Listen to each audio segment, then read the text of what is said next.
Hello and welcome to the penultimate, oh my lord, part of our Moho textured square crochet along. So it's Crimbo Limbo. It's that time between Christmas and New Year where you're just sort of all sitting around waiting for your trifle to slowly digest. So what better to do than to join together all of these lovely little pieces of yarny beauty that you've been creating over the last 12 months or so. I don't know, maybe you finished them all by February, who knows. So today we're going to show you two options for you joining together. So option one is we've got this lovely straight line sort of chain border here. So the video is going to focus on that one. But then option two, is this alternative rick-rack join here, which, look, it's not even the same blanket. Oh, world's gone mad. So that I've got two. I've just cut it up. So we've got two options to choose from. So the way this video is going to work is I will talk you through all of the joining process using this, first of all, and then if you want to do this one, then if you wait until the very end, it will show you, I'll show you how to do this one, but you still do all of the things that you've done with this one, except for you just work the stitches slightly differently. But before we can get to that, it's preparation time.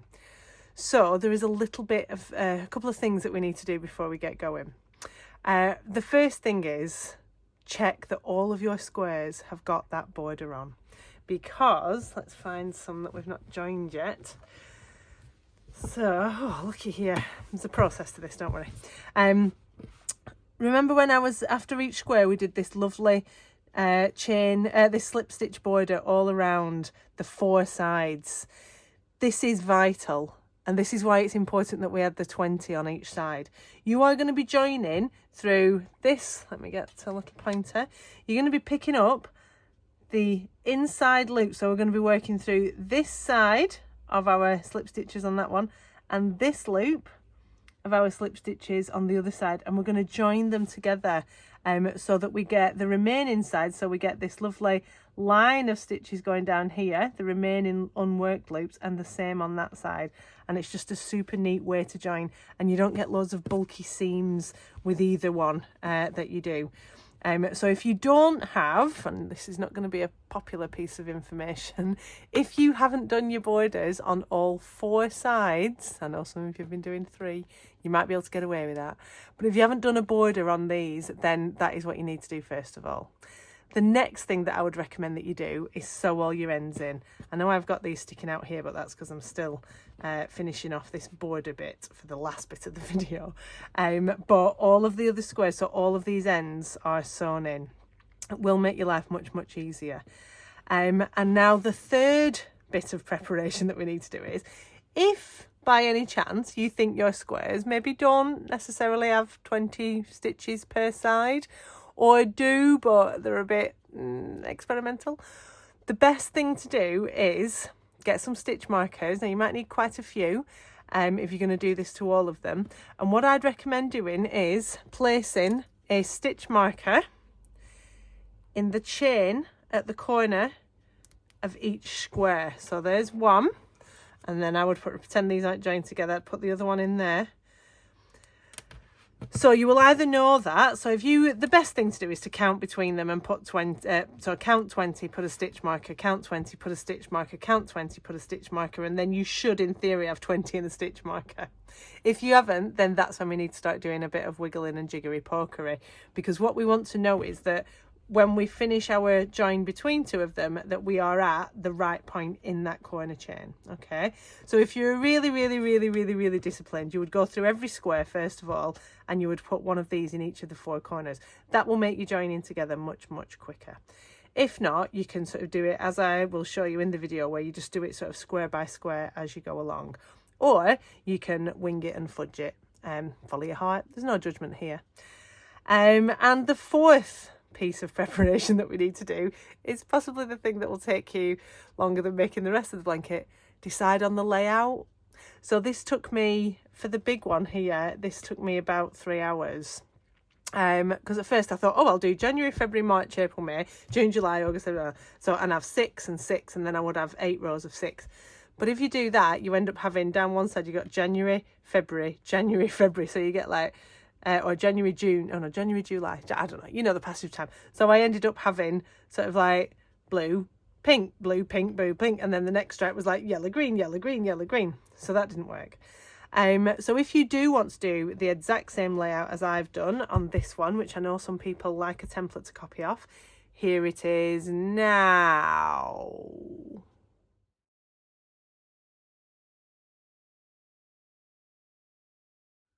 I'll put a picture of it on the Facebook page as well for reference if you want to follow on the same one. If you want to just follow your heart, then go with that. Some people like to just keep them all in a bag next to the sofa and then they just pull one out and add that on next. They don't know what's going to come next. That kind of jeopardy is a bit crazy for me. Right, so we will get on with it. Now this one, I know I do witter on a bit and I know that videos can be a bit dull, but the best thing I would recommend, how I would approach this one, is just watch this through to the end, pick up all the tips and the information as we go along, because things do crop up as we go along, so it's not just a case of like, oh, we'll start here and carry on. And then at the end decide which method you're going to do, and then if you need to, come back and re-watch. All right, let's get going then. So what I'm going to show you now is how we can join squares together using this really nice flat seam that we get here. If you have a close look, on one side we get this really nice flat seam, and on each side we've got kind of a run, nice little straight line of your contrast edge stitches, and on the back you don't get loads of bulk.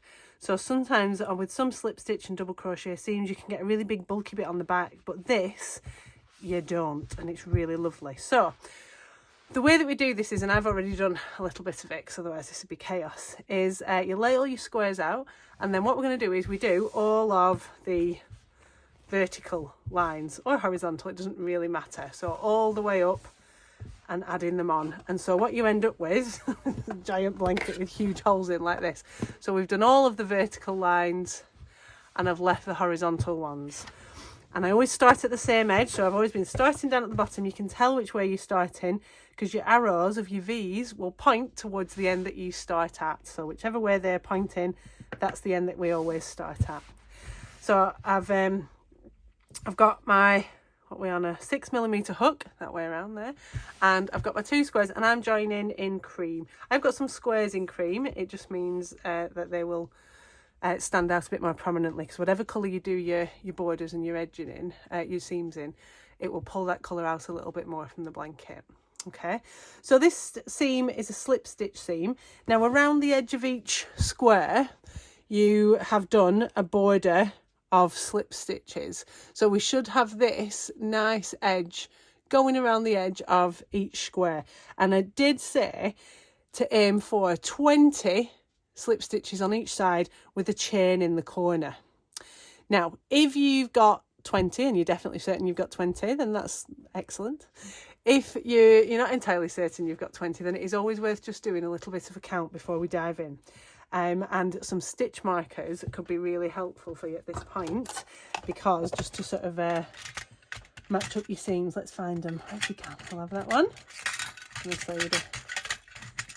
Thought I could have prepared, wouldn't you? 1, 2, we'll have 3. Can't pick it up. I'll edit that out. I might do. 4. Right, so we've got stitch markers, 4 stitch markers. So, and this isn't always the most obvious thing to see, but somewhere down in this corner you should have a chain. It will look a little bit less sort of full than all the other ones. So let's just pretend that, let's just assume, so we just pop one in that we think is right on the corner. That's one there. So that's my chain. So I should then be able to count 20 slip stitches up to that top end, and I want to put one in my chain at the top. So we've got 1, 2, 3, 4, 5, 6, 7, 8, 9, 10, 11, 12, 13, 14, 15, 16, 17, 18, 19 and 20. And that one there is my 21st. So that's my chain. So if we do the same on this one, let's put one in there.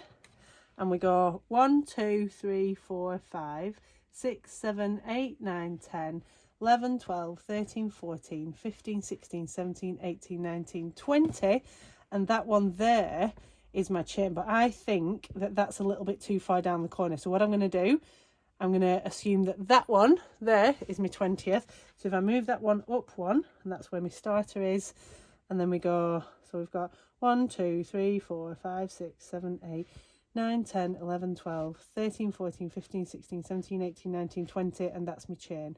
So you can wibble around a little bit, but what we want to do, and I know it's a pain in the bum, but if you could do this counting before you join each square, it will be a lot less problematic. If your numbers don't quite match up, and you have got like 19 on one and 20 on the other, it's very simple to remedy, and I'll show you that in a moment. So no slip knots or anything like that, just lace yourself up. Now this is not the least fiddly of methods, I will warn you now. So we're going to go through that one that I had my chain in, my stitch marker in, front to back, and then through the next side, the other one I had my stitch marker in, front to back. Now leave yourself a nice long enough tail, because it does tend to get sucked in, and pull it back through both of these. Okay, my tail's down here. So we're now going to go, we're going to pick up a loop on this side, pick up a loop on this side, and slip stitch.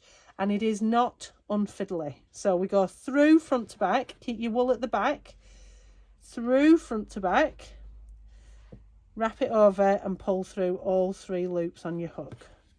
Then it's into the next one up there. So through front to back, through front to back, 3 loops on the hook, round and through 3.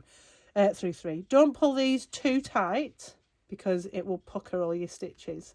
That's why you need to keep it nice and loosey-goosey, not too loosey-goosey, but don't pull it tight, because slip stitches have a habit of us going and pulling it really tight afterwards. So through one, through the other, front to back, round and through 2. Through one, through the other, round and through 2.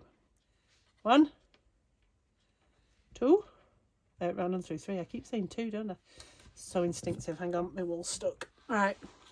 So 1, 2, round and through 3. 1, 2, round and through 3. This is a lovely stitch for joining together pieces that have that don't have row edges. If you've got row edges, you need to do either a row of slip stitches like we did all around them, or a row of double crochets to give you your loops, so that you can go through your 2 pieces. If you try going through row edges, it just looks a bit messy and crazy. So we go through 1, through 2, and through 3. 1, 2, and through 3. 1, 2, and through 3. So we keep going up here. Now we know we counted these, so we are very confident that when we hit them 21st ones, that we're not going to have more on one side than on the other, which is why the counting really, really helps.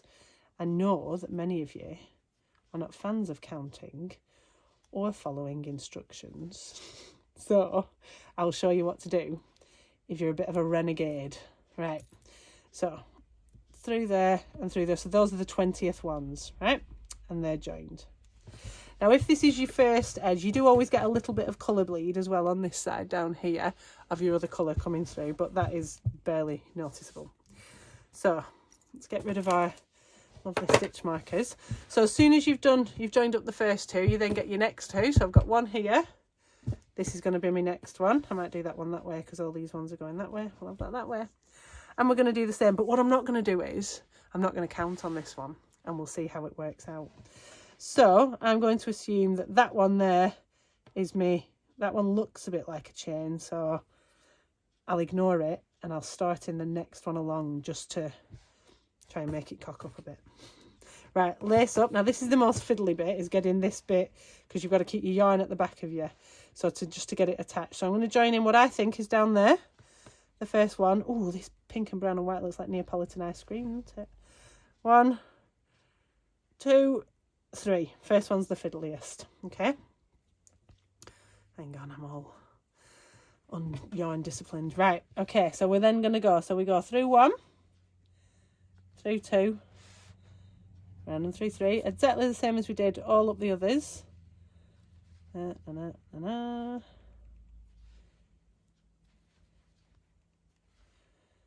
Carry on straight up through one, and you only want to be going underneath this front loop. We're not going underneath all the stuff at the back, no matter how thick it is.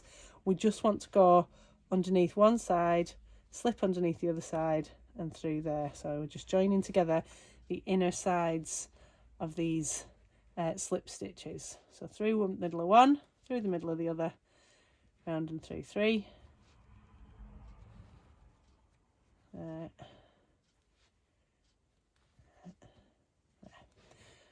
Okay, and we do that all the way up, and wait until you've got about 5 or 6 stitches left, and then we'll do a quick check count just to see how we're lining up. Some of these stitches are like this one, where I've done a one that is running that way next to one that's running that way. They will have come out slightly rectangular. Don't worry, they'll pull themselves into shape once all their edges are done. You can block them all if you want. But I know many people are not fans of that either. Right, we'll do one more. I think I might have. Right, so we've got 1, 2, 3, 4 left, and then the chain. I've got 1, 2, 3 left, and then the chain. So I need an extra one on this side. So that means I need to go in each one of these, but I need to go in one of these twice.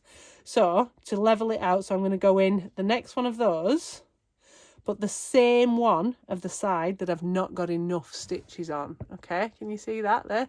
Should we ever zoom in? Oh, there. So, oh no, I've knocked the camera. You're getting seasick. So I've gone in, so let's do that again. So I'm going in the next one up on this side.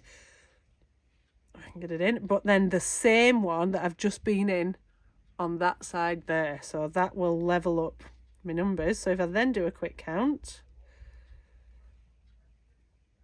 I've got 1, 2, 3 chain, 1, 2, 3 chain. So carry on.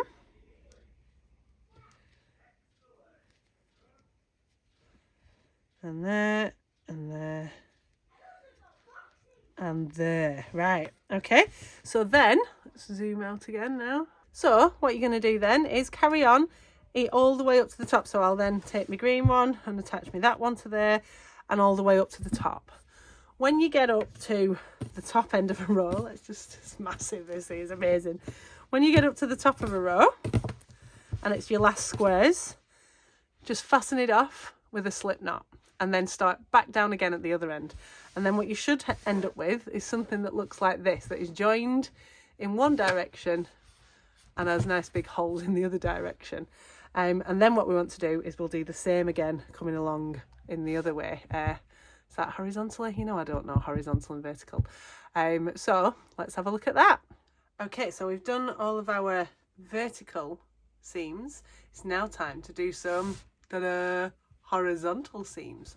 So the way you want to do this, if you are right-handed, you want to keep, so you start at the top edge and you work towards you start on your right side and work towards your left, because what you're going to want to do is keep these holes on this side so that you can get your hand in to hold it while we're working. If you're doing it the other way, you're going to have all this bulk of blanket to work with. So if you're right-handed, we're starting on the right. If you're left-handed, start on the left. Now we're doing exactly the same seam, but it's just a little bit more awkward because we're kind of already joined together a bit, aren't we? So, but it's exactly the same technique. So we'll do our little count backwards. So you can see here, I've got my last 2 stitches there. So I know that they're going to be my one. So if I go 1, 2, 3, 4, 5, 6, 7, 8, 9, 10, 11, 12, 13, 14, 15, 16, 17, 18, 19, 20. So I'm counting 20 back.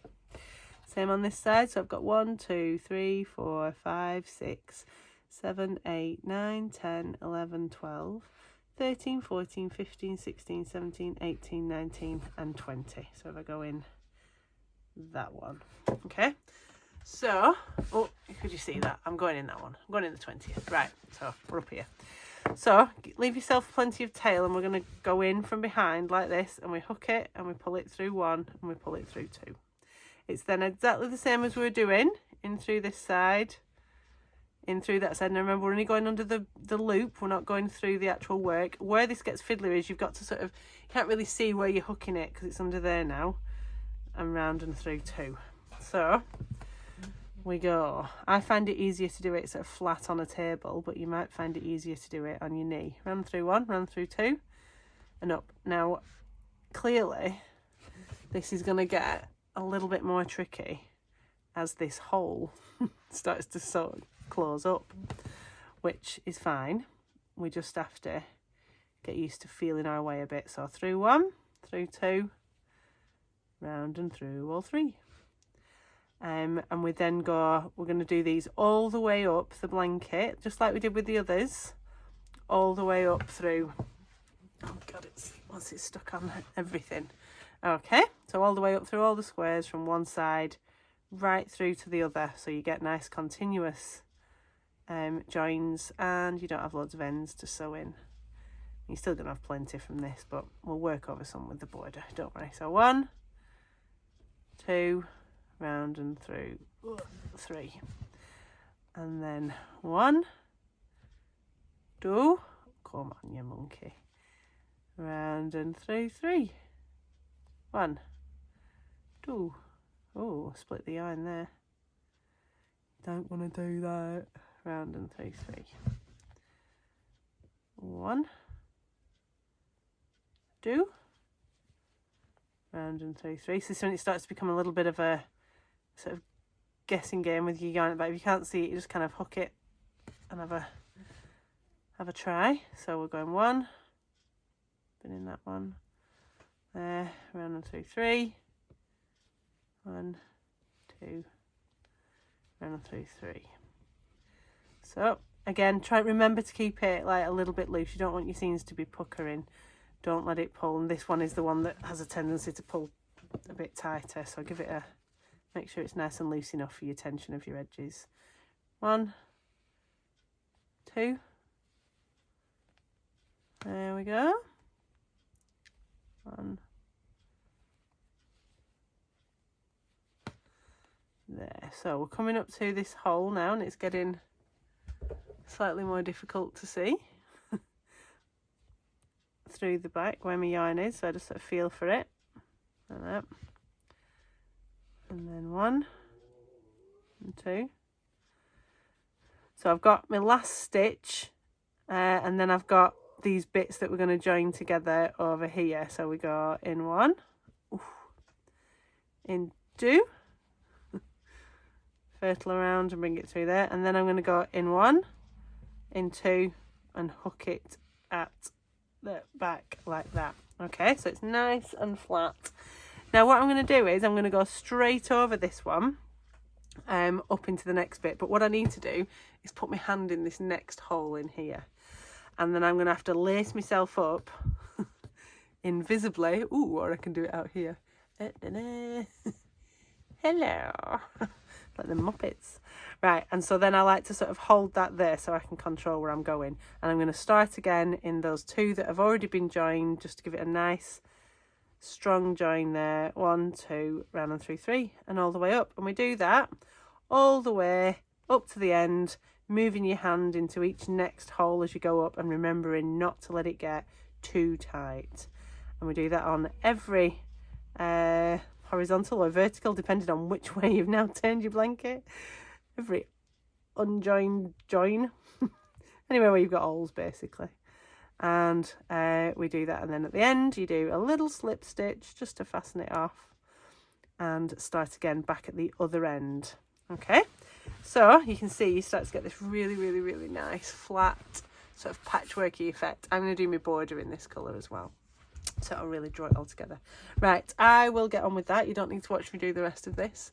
Right, so here is how we work our alternative border. So the other one, the first one gave us a nice straight line.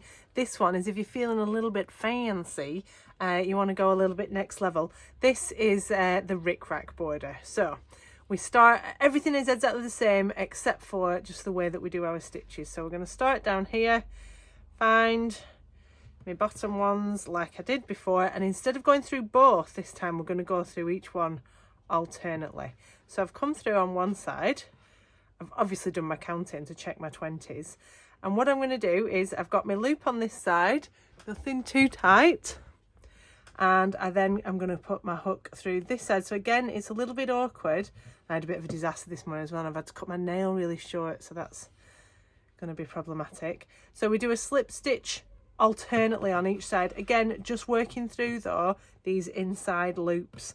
So I've attached there, I've done my first slip stitch. I go through this side.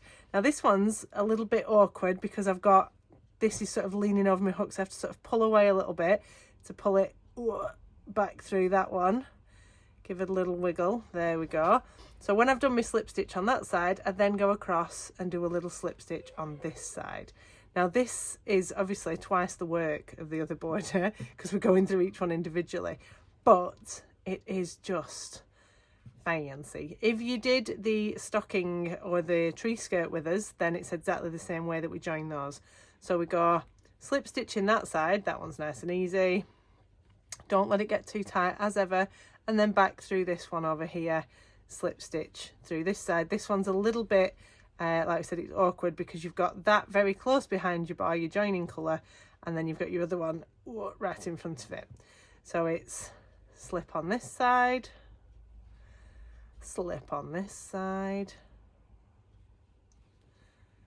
all the way up. Now it does look beautiful and joyful, but if you're just looking for a way to get this project done and out of the way, then I would definitely go with the other one. If you love the way that this looks, it does give it a real like sort of quilted, I don't know, sort of traditionally American-y cottagey look. I think looks like it should be on a bed in a log cabin somewhere in Portland Forest. I don't know, I'm getting carried away now. Somebody in Virgin River would have this border, this joining method on their blanket. So I'm going across. So we do one. One of the advantages of this is you don't get that tiny colour bleed, like you do with the straight line one, because we're going through alternately. And a disadvantage is it uses a bit more yarn and probably takes twice as long. So we do exactly the same though as we did with the others, just working all the way up. It does give you a slightly thicker join, so if your edges are a little bit wibbly or anything, then this does sort of cover a few more sins than the straight line one might have done, and makes it just a little bit fancier. I've used fancy quite a lot this clip, haven't I? Obviously feeling a bit fancy today. Right, so again, we're coming up to the top here, so I'll do my count. Now I'll do this. I purposely didn't count at the bottom because I wanted it to be potentially a little bit out at the top so I could show you what to do if we're over. So I've now got 1, 2, 3, 4 and my chain, and on this side I've got 1, 2, 3, 4, 5 and my chain. So I need to make an extra one on this side or get rid of an extra one on that side. So it's exactly the same as we did on that when we were, if we had the wrong number of stitches on the other one. I'm going to do one over here because this one's got the extra one on, and then I just go back into this one, just sort of scooch it down a little bit and go back into the same one that I was in for the last one in there. And that's as complex as it gets. At this end here, we keep going all the way up, slip stitch through one, slip stitch through the other. Now this does get a little bit more tricky as we're joining them together in the opposite, or not in the opposite, in the perpendicular direction. Oh, nails, where's my nails gone? There we go. But it is worth the effort. I think it's beautiful. So, oh, stupid nail. Through this one. Come on. I have to go and put some falsies on just to be able to do the border. Do this last one here, and then we are into our chain. Now the only difference with this one is on the way when you're coming back. Oh, look at that though, just look, it's beautiful. When you're coming back along here, we add a chain, so we do our last one in there, and then we do one chain just to get over, just so that it doesn't pull at the joins. But look at that, isn't that beautiful? Blooming beautiful. Right, so then all I would do is, just as like with the other video, with the other method, get my next one here and my next one there, join up that way, join all my uprights, then rotate and join this way again, starting from the right hand side if I'm right-handed, and the left hand side if I am left-handed. All right, we'll see you when you've got all of that done then, eh? See you in a bit. All right, well, if you've made it this far, well done. So that is the hard work done. Okay, you've made all your squares, you've joined it together. All we've got left to do now is the border. So I'll be back in our next and final video to show you how we can stick a border around this beauty. Then we can all get snuggled up in them and watch, I don't know, Bridget Jones's Diary. All right, thank you very much for watching. Any questions, head over to the Facebook group, and if not, I'll see you in the next video. Bye bye.